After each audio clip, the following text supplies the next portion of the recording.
Okay, so I was saying there has to be now the shift or the growth. Actually, I would call it the growth, not shift, because we must begin from reporting and then we graduate to analysis. So when we talk about analysis, it is an interactive process of a person tackling a problem, finding the data that is required to get an answer, analyzing that data, and interpreting the results in order to provide a recommendation for action. So basically, that is what we highlighted here. So it's about the inspection, the cleaning, the transformation, the development of the models, so that you get the insights and be able to give a recommendation. That is basically what we mean by reporting, by analysis. But on the other side, when we talk about reporting, it is simply the process of organizing and summarizing data in an easily readable format to communicate information that is important. So reporting is just organizing and summarizing. Using how to present the income statements and so on in Excel. And I remember Mwalimu was saying, unlike what we normally do manually, where we say sales, then tunakuja kwa cost of sales, tunaweka the opening, the purchases, the closing, those workings. Now, in this case, you are just supposed to give us the cost of sales as a single figure. These are workings unaweka huko. So this is simply because reporting is about summarizing. When you are giving a report, remember the user of this report may not be very much interested in it. So you don't give a lot of details. You just give it in a compacted way, in a summarized way. Just like what I'm doing right now. Whatever I'm projecting here is very much summarized. I'm going to give you detailed notes. Because if I were to come here with all of them, secure in details, some of us may be disinterested. So when you're reporting, you must ensure that the data is well organized and summarized. That's why when you look at financial reporting, kuna ile utaratibu inapangwa. We start with sales, tunakuja hivyo all the way to net profit. It is something that is well organized, it's something that is summarized, and it's something that is easy to read. Actually, when you look at even for big companies, the groups of our group of companies, when they are reporting their statement, wanaweka kapage kadogo to just a few items, so that the user akifika hapo, it is something that you can easily read and understand what is being said. Now, the other thing is, I want us to look at the differences. The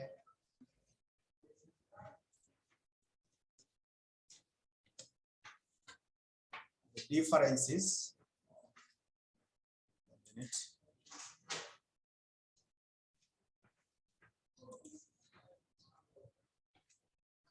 The differences between data reporting and data analysis.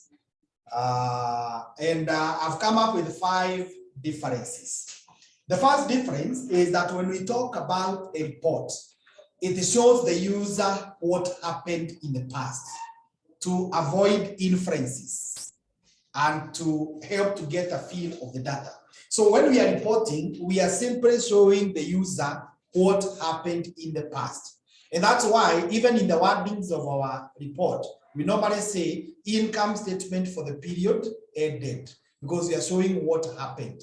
We are giving statement of financial position as at.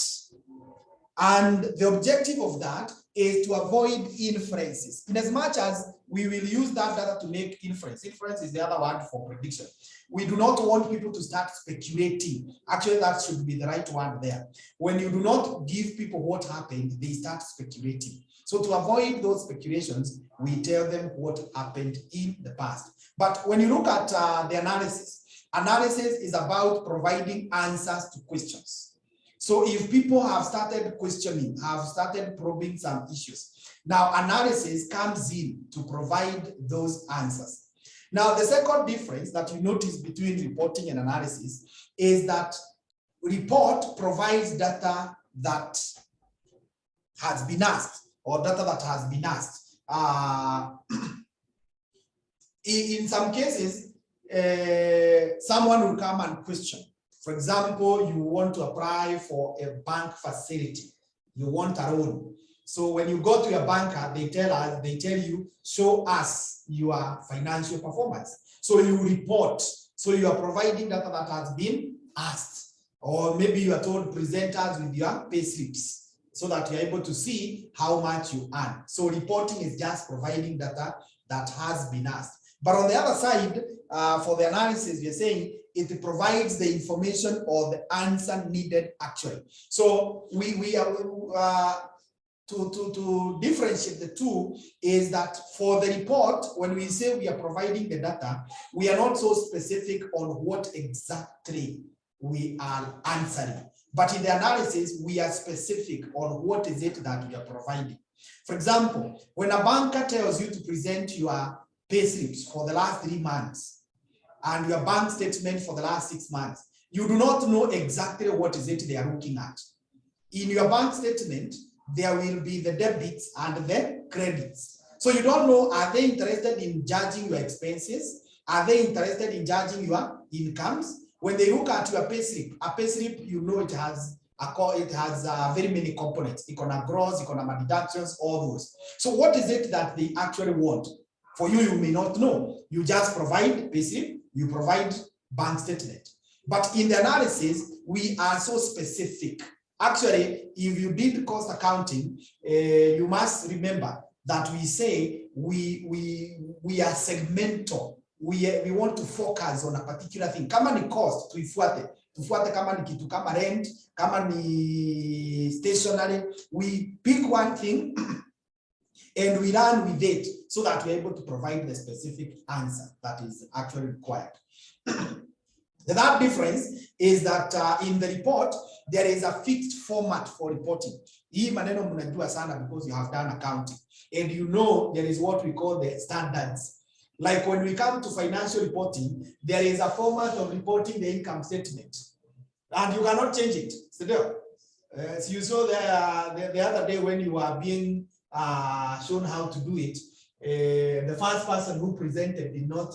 There were some adjustments that Mr. Juma came to make. So remember, it is because it is something that is standardized. You cannot change it. And anyone reporting is expected to comply with that. But kama ni kwa analysis, you present them in the way you want. You present them in the way you want. We are not standardized. You just present them in the way you want. Now, the third or the fourth difference is that in reporting, we can perform reporting using a tool and it generally does not involve any person in the analysis. What we simply mean by that is you can use, for example, a computer, a software, or something like QuickBooks. You just feed some raw data and in a generate hizo zote. There is what if you are familiar with these accounting packages, there is what they call the chart of what? Accounts. Ukishaweka data zinatoa zote. You don't have to go telling it in kwa trial balance, in your statement of equity, in your wapi. It generates all that. And you may not require a person to do it or a person to be there to oversee the end. But when we come to the analysis, in as much as the computers will be helping us, in as much as we are now making use of the Excel and other softwares, we will still need a person to oversee the process and more so to come and interpret that data. And finally, we are saying reporting is inflexible. You don't report what you think. You report what is required by the standard. If you are doing a statement of income for a public company, for a private company, for a sole proprietorship, for a partnership, there is that format. You must comply with that. But in the analysis, you choose what to present. You choose the details because you are the one who is having the problem, and therefore you choose. So those are the 5 differences that you will notice between reporting and the analysis. The next thing is what we call data analysis process. What are the steps that we follow? There are basically 5 steps. Now, the first step is called business understanding. Now, when we talk about business understanding, we are talking of where are we? Remember, we have said that this data analytics, it is about an interactive process with the person who has the problem. So when we talk about the process and look at step number 1, we are saying we need to understand. And there are 3 things that you need to clearly understand. Number 1, what is the objective? Shida yako ni gani? What is the need that you are seeking to satisfy? So you must understand that clearly. Then number 2, you must understand, where are you currently? Where are you? In terms of maybe the resources that you have, in terms of maybe the market share, in terms of the manpower you have, all those, you must know, where am I? And then you must again come back and look at the goals. What exactly, again, do I want to achieve? This is where I am. This is my problem. How do I want to solve it? Where do I want to go? So you must be able to understand. And actually, if you remember, but most of you have told me you did not do QA, there's a topic we call decision making. And we normally say this step is 50% of the process. If you have understood the business, then you are, or you have understood the problem at hand, you are already 50% through with solving. Now, the second step is what we are calling exploration. Now, exploration in decision making, we look at the options. For example, maybe if I go back, when you realize CASNEB is requiring you to do data analytics, that was your objective. You're doing question. And now I need to do business analytics. The second step that you took was, what are the options available? Naeza jisomea, naeza enda shule. Hata hapa kwa kuenda shule, I can go to Destiny, I can go to many other colleges. So that is now step number 2, which we are calling exploration. And I remember even some of you calling me and asking me some details about the course. When are we beginning? How much are you charging? Who is teaching? All those kind of things. Where do we get the materials? So that is called step 2. It is where you are exploring. So in data analysis, we are gathering the data. We are describing this data. We are verifying the quality. That's why I'm saying some of you would ask the fee, some of you would ask who is teaching this course, all those kind of things.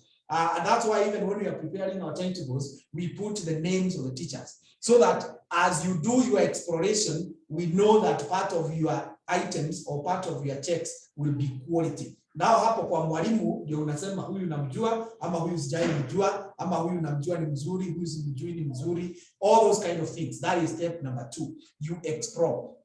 But now in terms of analysis, you now gather data. You go maybe to the website of the company, to the database, or you even interview people, or any other method of gathering data. After you have the data, you go now to step number 3, which we are calling preparation of the data. Now, preparation is like what I had said earlier. You are cleaning, you are summarizing, you are organizing it in a good way. Later on, as I come back to description, we'll be talking of the tables. You remember in much of the works that you have been doing, especially when you are doing the, what they call the VLOOKUPs and whatever, I'm forgetting the names, where we would, I'm forgetting that.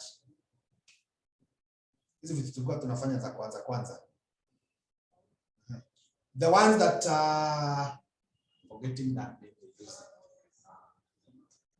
For statistics, we normally call them graphs, but there is a word that they use in data analytics. What was it being called? The first few things we will find in the first 2 lessons. You can analyze data. I'll remember that name. But what I wanted to say is, after you have analyzed the data, you now present it in a way that it could include graphs, it includes pie charts. Pie charts, I don't know why that name is running away from my memory. Then unatengeneza a table, kanaonekana vizuri. You're able to show that. And that is now what we are calling the format. Then from there, you model the data. After umepanga your data, you have the classes, you have the frequency, then you model. You come up with the model. You come up with you build the model. Now here, when we talk about selecting the technique, you decide which method are you going to use. If I narrow down to the methods that we normally use, there is what we call regression. Juzi mlifanya regression, regression analysis. And in the regression analysis, you must have been told we have two types. Kuna ile inaitwa simple regression, iko na only one model, ile ya y is equals to a plus b x, na kuna ile ya multiple, iko na several x's. So you have to know how do which method do I use, which one is fit. If you go back now to quantitative analysis, we have 10 methods of forecasting. Other than rather, we have 9 more because regression is one of those 10. Tuko na zingine tunaitanga Markov, zingine zinaitwa input, zingine zinaitwa running curves, zingine ni time series, all those. So you decide which one you are going to use. And then you build that model. When we say you build the model, if you remember what you did the other day, after you selected the x, the y, na ukaenda hapo kwa run the equation, the result that came out, maybe ukapata y is equals 10 plus 3x. That's now what you're saying, you build the model. Now, after you build the model, you now move to step number 5, which we call assessing the model.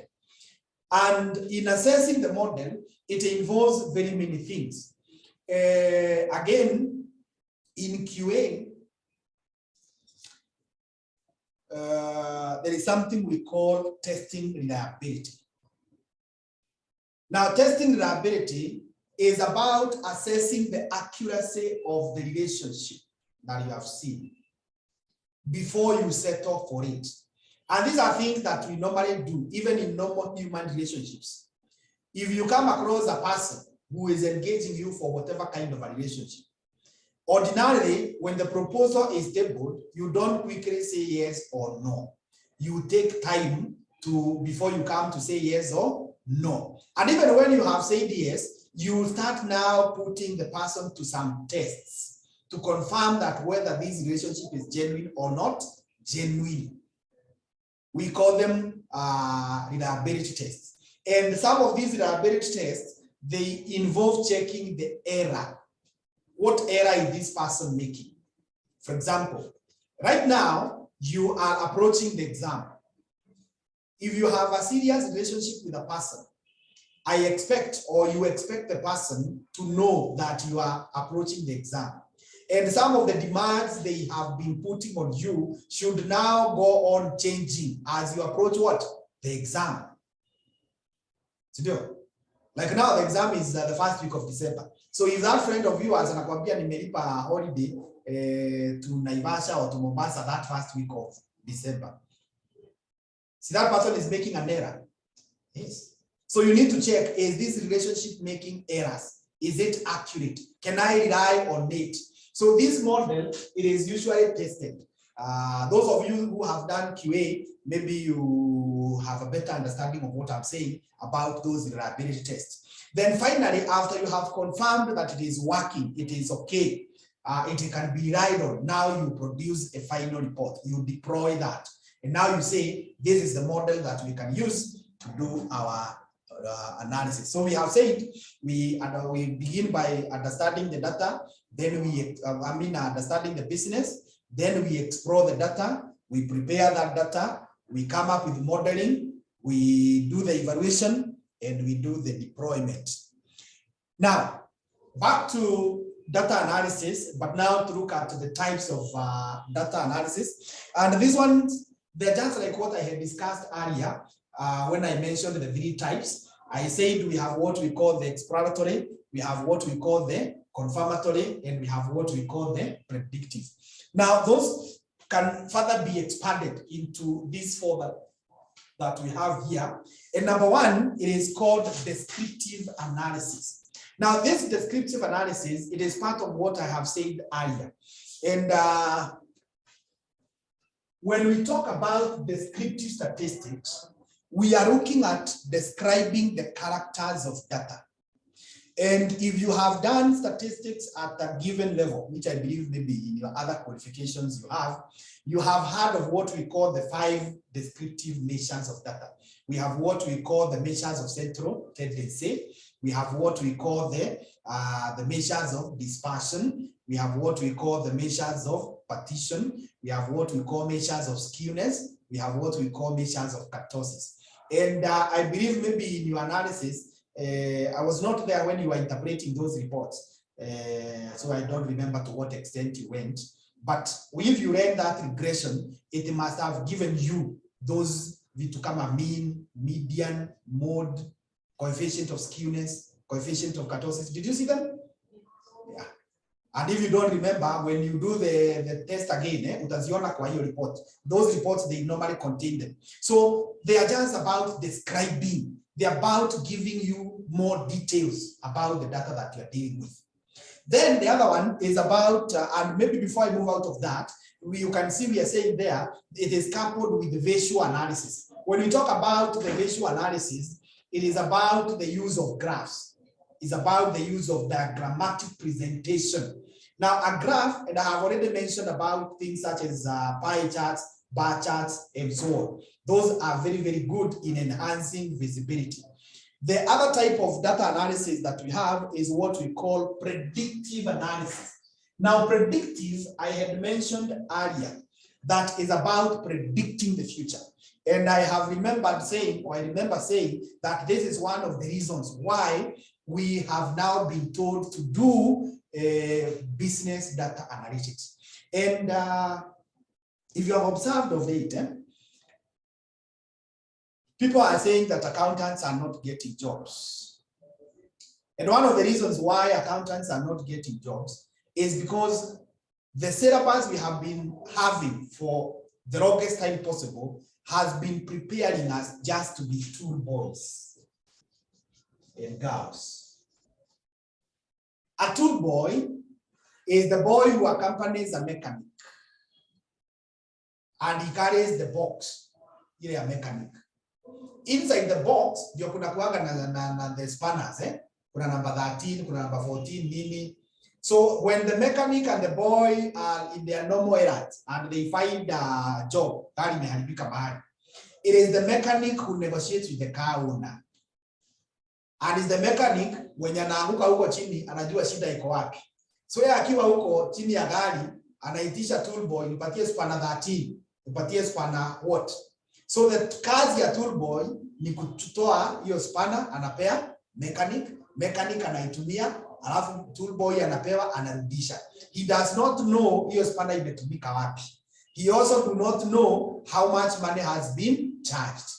So he is at the mercy of the mechanic kumwambia huyu customer ametulipa hii pesa kura hii, ama hata hajatulipa, wewe twende, hiyo ilikuwa kusaidia. Now that is the work of a tool boy. And for the longest time possible, accountants have been like that. Sisi kazi yetu ilikuwa kuprepare report. Actually, I normally say accountants have been historians. Because tunangoja watu waende watumie pesa huko, wanatuletea receipt. We record what has been happening. Sisi tumesema is about reporting. Now you report what has happened. Una prepare report, unapelekea mkubwa wako. Hujui itatumika wapi, hujui all those kind of things. But now rather, with that kind of work, which is more programmed, computers imekuja kuchukua hiyo kazi. Remember, when we were looking at the differences, tumesema reporting can be done using tools, which may not necessarily require human beings. But the analysis will require human beings. Now, the analysis is done at the managerial level. So because now we cannot be in school and not get jobs, now we must move to the manager level. We must move to the mechanic level. And that mechanic level is where now you are able to predict. Managers predict. They are the ones who guide. If you look at even what is happening in the country, it's the president who is telling us, ni huku tunaenda, ni huku. Like now all of us tunamgoja mambo ya CBC. Because he's our manager. The rest of us tukiambiwa ni kufuata tu tutafuata. Si atasema ndio tutafuata. Yes, because he's the manager, he must predict. And those people who predict are the ones who are paid more. Those who predict, your managers are the ones who earn more. You prepare reports for them. So prediction is a type of data analysis, and I have kept on saying it is one of the very most important reasons why nowadays we must be taught how to predict. Data is available. Almost now everybody, including government, they have digitized their documents. Zote ziko available. Sasa tunahitaji watu waende kwa hiyo big data. They come up with models, they tell us, hii ukifuata hii inaenda hivi, lipa unaweza pata hii, those kind of things. The other thing that we need to check, naona ulikuwa unasema Viruk, good. Yeah, I think that is the what I was looking for. Good, thank you. The other thing, and maybe before I move out of predictive, we are saying that this future is based on the past. We are looking at the historical data. In as much as we may not live in the history, we must learn from the history. The future is based on the past. The other thing is that this one is based on a large amount of data and it requires skilled implementation. That's why you people, you have come back to school. You must now be skilled. And I don't think you are finding this course very simple. Is it a walk in the park? It's not. It's not a walk in the park. And you can be sure there is a lot that you keep on discovering actually when you go to the field. So here, and what you normally do in school is just to make you appreciate that the presence of the course and to set the direction. Then from there now you go and do a lot of research. The third type is called diagnostic. Now this is about finding issues in the data. And it is about coming up with some anomalous patterns. You know, there are some guys who cook data, cooking in quotes, and they present it. And if you rely on it, you suffer. Remember, they tell us garbage is in, garbage is out. So you don't just use any data that has been presented to you. You need to fact find. I hear them in the media, they say fact finding. Yeah, you need to confirm. It's like what we were saying about the discovery, checking the errors or confirming. So diagnostic analysis is where you are finding the issues in the data. Is it consistent? And this is more of what you'll be doing in auditing. Auditing is one of the things that you're supposed to cover, because an auditor is supposed to, in as much as we say an auditor is not a watchdog, it is also a fact that they are about checking what? Whether there are issues, whether things have been done in the right way. So there is that diagnostic. And then number 4, there is that issue of prescriptive. Now to prescribe, it means to give direction. It is to give recommendation. It is to give a suggestion on what should be done. So in this data analysis that we are going to be looking at, or we are going to be experts in, there are times we will guide the companies in making decisions. And this at times uses what we call artificial intelligence. Nowadays, we have softwares that are able to look at data and they can show you a graph. This is the direction to go to, or this is the direction not to go to. So we have those 4 types of data analysis: descriptive analysis, predictive, diagnostic, and prescriptive.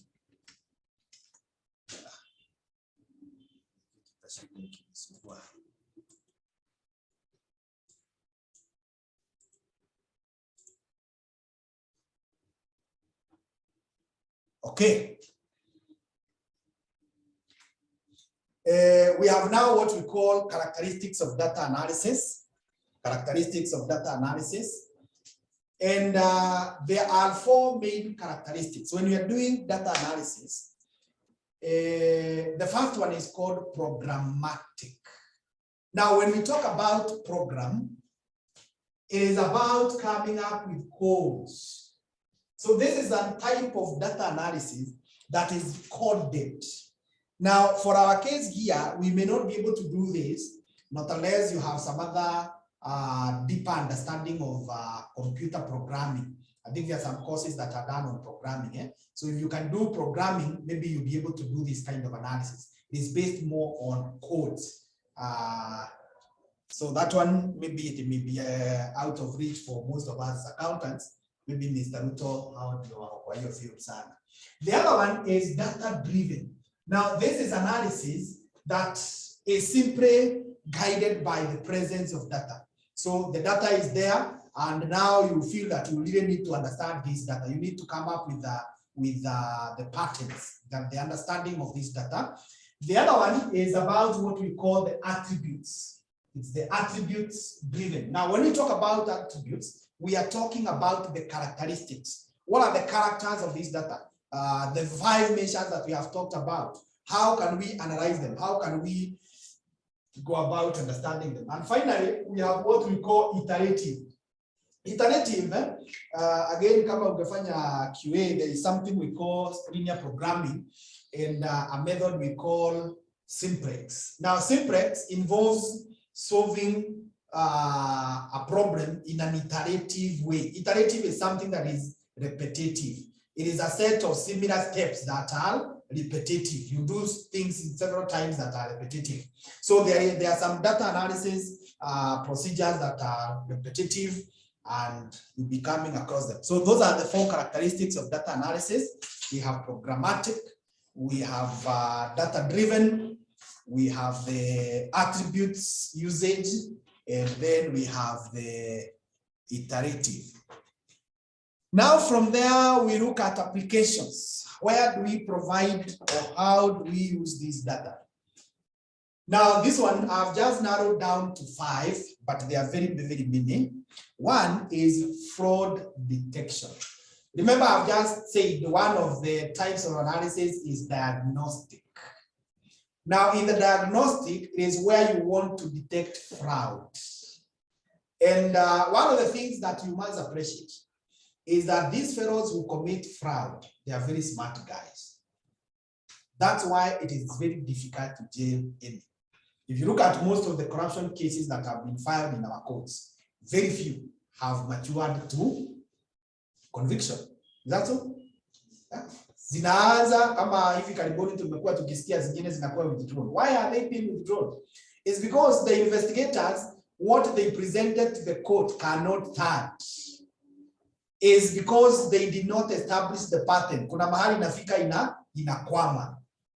Now we need someone who is well qualified in data analysis. Mtu anaweza fanya hiyo analysis from the beginning to the end. You run through that data. You run through the what in auditing they call the audit trail. You go picking the inconsistencies, the issues, the anomalies in the data, and you connect them in a way that you are able to confirm that for sure this was initiated and this is what we got or what we did not get.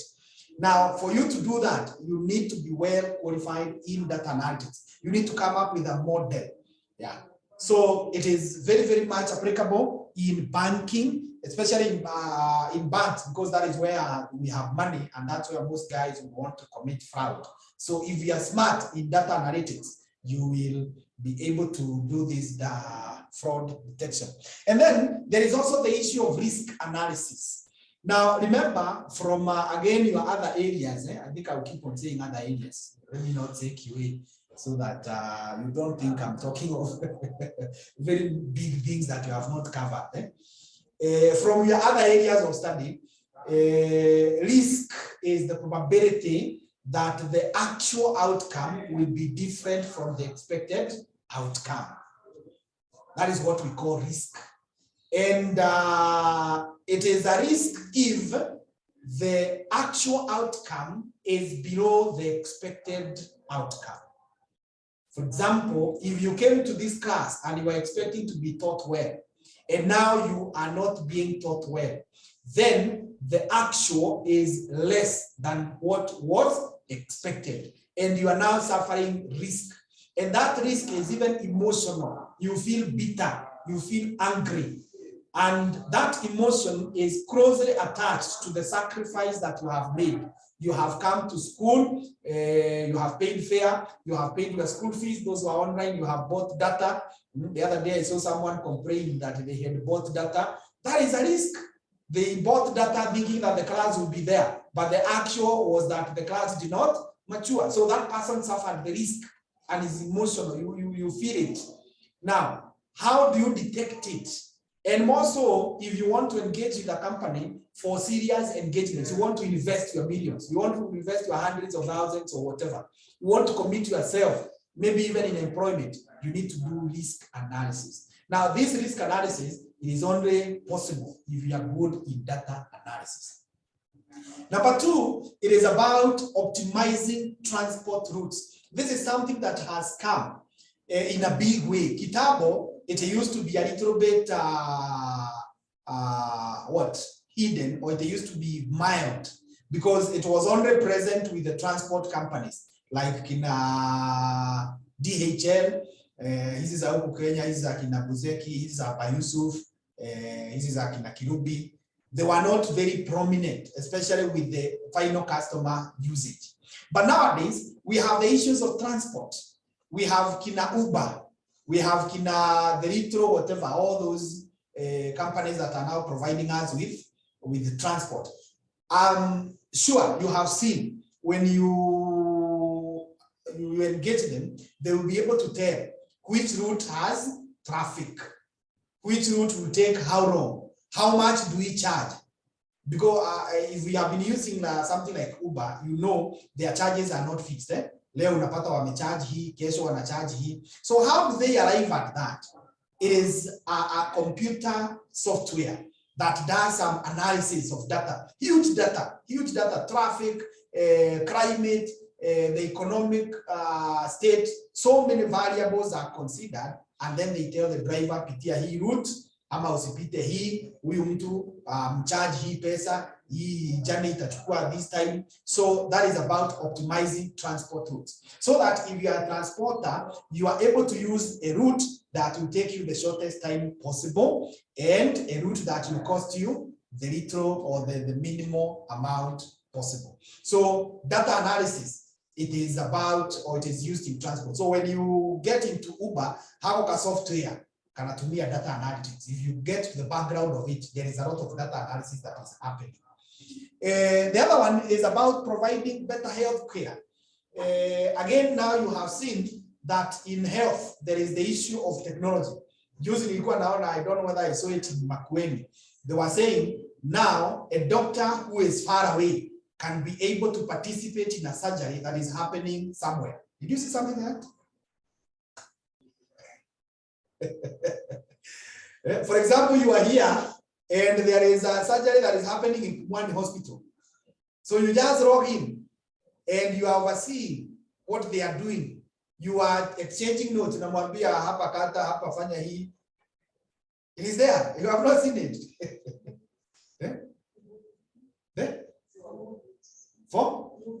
For movie. No, that's a movie. It is there. I saw it, I think this week. Anyone, those who are online, I think I saw it being launched by Governor Makueni naitwa ni nani? Kilonzo, Mutula. Yeah. It's there. So how do they connect all those things? It is about data analytics. It's about data analytics. The other one is managing energy expenditures. Nowadays, we are talking about energy. You can see there has been increased effort about dealing with energy. And how do we go about it? How do we manage our energy? Now, when we talk about, first of all, is electricity charged the same way? Like kama sasa hapa ile bill tunaletewa tukiwa shule per unit. Is it the one I pay in my house per unit? Is it the same? Even in your house, if you are buying units, for example, unanunua ya 100 na siku nyingine ununue ya 3000, are you charged the same per unit? You need to check. It's not the same. You know, kitambo, people would even start industries in the house or in the compound, and they use domestic charges used to be a little bit different from the industrial. But nowadays, Kenya Power does not require you to disclose that you are using electricity for commercial. They have a way of monitoring. So ukipitisha a particular usage within a particular point of time or period of time, wanajua sasa hii ni commercial, hii inastahili kugongwa hii pesa. So how do they get to know all that? It's about data what? Analysis. It's about data analytics. And again, hii kitu ya inaitangwa power rationing. So naonanga wanatuambia leo hii park hakutakuwa na stima mpaka 6, mpaka 5, huku kuna stima. how do they ration that? How do they know? Hawa tukiwazimia stima, hawatakuwa na a lot of losses compared na hawa. It is because they have that data. They are able to know hii area, for example, tuseme ni nyumba kama hii, shule kama hii. During the day, we rarely use these, right? These rights. Kenya Power should be the no. So that during the day, wanaweza wakatuzimia hii, hiyo power ikuwe diverted to industrial area, where they are requiring a lot of what? Energy. Maybe saa hii industrial area washafunga. Si watu wamefunga industrial wameenda nyumbani. Sasa hiyo sasa irudishwe hapa by 6 sasa tuletewe stima na sisi tutumie. So that there is a balanced usage of this energy and so on. So the management of energy sector, it requires a lot of data analytics. Issues to do with search results. We all do Google. So you can Google something. So how does it help you? For example, you are Googling accounting colleges. How does Google know that there is destiny, that there is this other college? It is about data analytics. They have a big database where there is all this information that will even give you the pin. Wakwambia hii shule iko wapi, they are offering this. It is about search results. Actually, in computers or in marketing, there is something we call search engine optimization. Now, search engine optimization, it is a way of trying to ensure that when people come looking for something similar to yours, they will quickly be able to find yours fast. For example, when someone Googles accounting colleges, how do we ensure that Destiny itakuwa among the first 3 that will pop up? Because we have thousands of colleges in Kenya. So when someone is looking for online classes, how do we ensure that among the very first to appear will be Destiny? That is now called search engine optimization. Now that is based on data analytics. Okay, so those are the 5 applications of data. Now the next thing that we need to look at as we come to the end is about the business skills, data analytics. Which skills should you possess as a business data analyst? Number 1, you must have effective communication skills. If you remember what we said about the definition, tulisema it begins with inspection or gathering. Then you come all the way and present it so that you are able to make decisions. Now, that aspect of presentation is what brings in the issue of communication skills. Like what I did a few hours before I came to this class, I gathered this data. Nikaipanga kwa PowerPoint. Then after kupanga, it is now time that I am presenting it. I am communicating.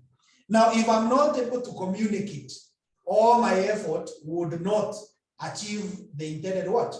Purpose.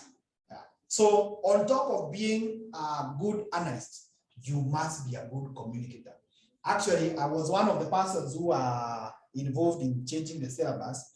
And one of the things that I was highly recommending, though it was not captured in a big way, it was captured halfway in section 1, is that accountants must be taught communication skills. Unajua kitambo tulikuwa watu wa back office. Si unaona kwa most of the companies accountant amefungiwa na hapo nyumba. You don't talk to many people when kungoja receipt kufanya analysis. But now nimesema we are moving from being tool boys to being mechanics to being managers. You must come out and communicate. You must come and talk to people. You must come and convince people about your vision, about what is it that you want to do. When you have discovered a pattern, you must come and convince us. Otherwise, if you don't talk to us, we shall be blaming you. We see like one of the things the new government is doing, they have given us a lot of promises.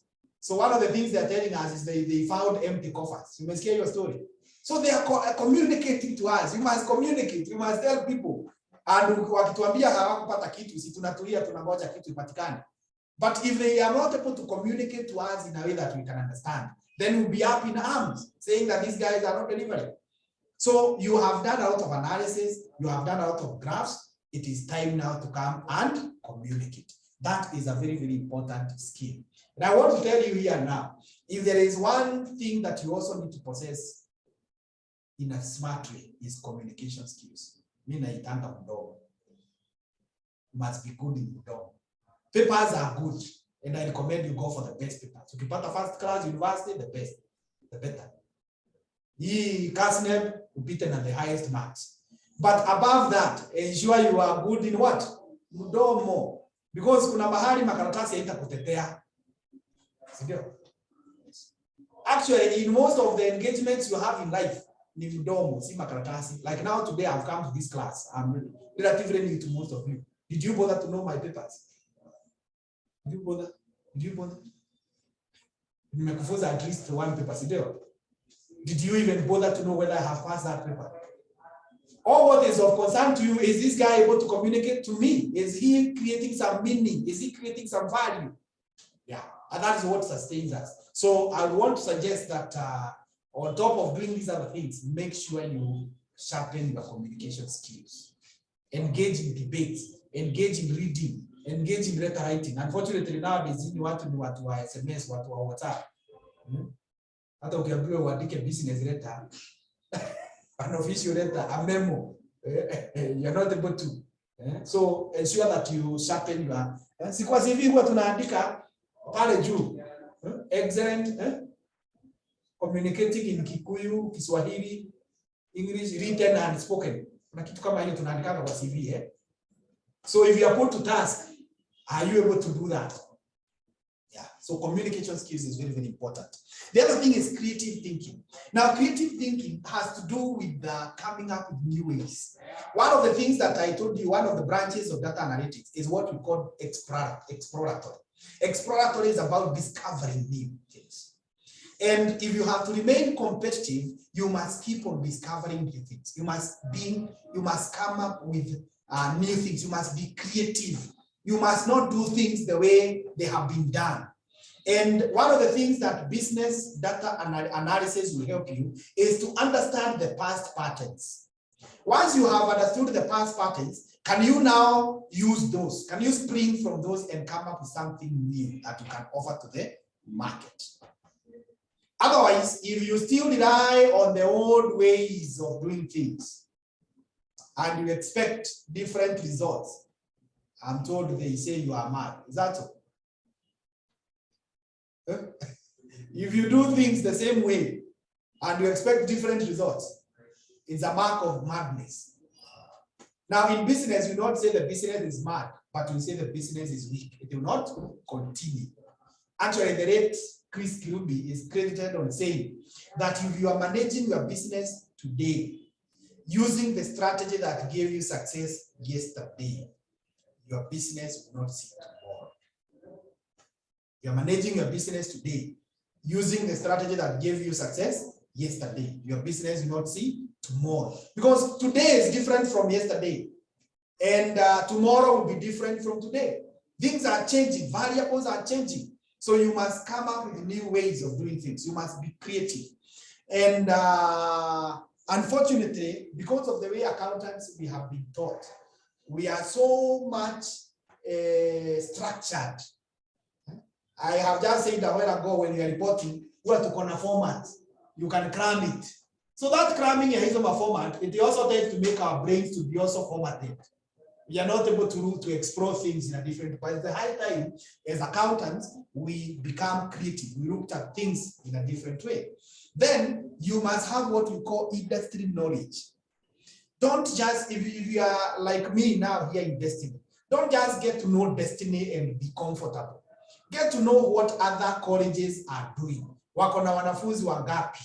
What are they teaching? Where are they? What are they planning? So get to have the industry knowledge. One of the things I've liked with the current president, and I hope no one will misunderstand me, is if you have watched some of his speeches, he's saying here in Kenya, we are doing this per GDP, but our neighbors are doing this. Have you heard those statements? Yeah, that tells you the person is aware of what is happening in the industry. Otherwise, if you are just about yourself, you think that you are doing so well, but you are not doing well.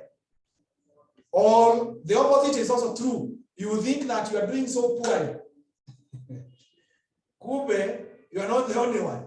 Even the others are doing also as poor. Yeah. And it gives you some morale. So you need to understand what is happening. Then the other thing is you must have analytic problem solving skills. Now analysis is you can be able to get a huge volume of data and you process it and you come up with some meanings, some meaningfuls. You can be able to come up with like what I had written here, y is equals to a plus bx. You get this is 10, you get this is 3. Can you be able to tell us what this means? And this is the bulk or the backbone of quantitative analysis. We do this analysis. We come up with figures, which we can interpret and which we can use to predict. So those are skills that as a business person, you need to have even as you pursue business analytics course. We have said you must have effective communication skills. You must be creative. You must be having industry knowledge and analytics problem solving. Actually, on that note, when we talk about creative thinking, it is important. The course they teach, known as graphics design. Have you ever heard about it? It's something you need to explore. Something you need to explore. After memorization na hii, do graphics design. It can help you. You know, as a business person, maybe you want to advertise your product. You want even to advertise your programs, your services. How do you design something that is unique? So those are some of the softwares that you can use and help boost your chances. So lastly, we have the technical skills, which now these ones I may not discuss much. This is in Mr. Ruto that we will discuss more because they are more of the computers. So the first one, the skills that you're supposed to have, they are the packages and the statistical methods. And these packages ni zile tumekuwa tukisoma. Kina QuickBooks, kina Sage, kina Tally, kina Excel, kina Strata, kina R-Square, all those. You need to have those packages. You need to have the statistical methods that you can use to analyze data. Now, all these others, I don't think I can mention or I can explain any of them except data mining. Data mining we do statistics. It is about trying to dig more into the data. It's like what we again call the discovery, trying to pick up the patterns. But for your case, I don't think they require you to have a lot of knowledge on this. Kina BI platform, kina basic design of data, data visualization, mapping, reporting methods, knowledge of Hadoop and MapReduce. Yeah, so those are more of the technical skills. So I think I'm through with what I have been told to discuss. Not unless there is a question, we will seek to add the lesson at that point. Any question? Those who are online?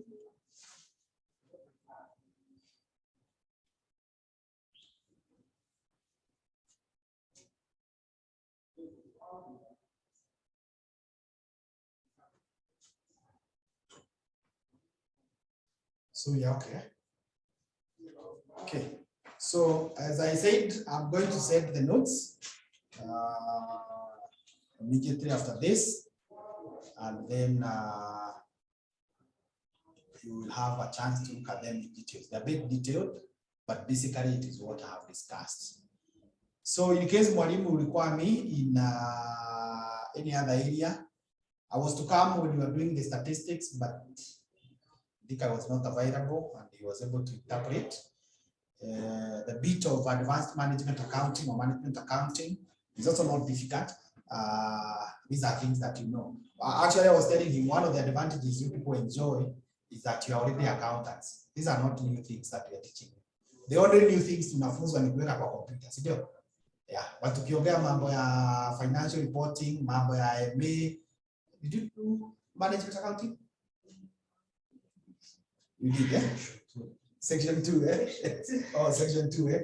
So at least I think it's not detailed. Tax, umesoma tax. So hizi mambo za deductions na Yeah, so basically that is good. So we call it again that point. Thank you so much. So I think Mwalimu said some assignments that you can use.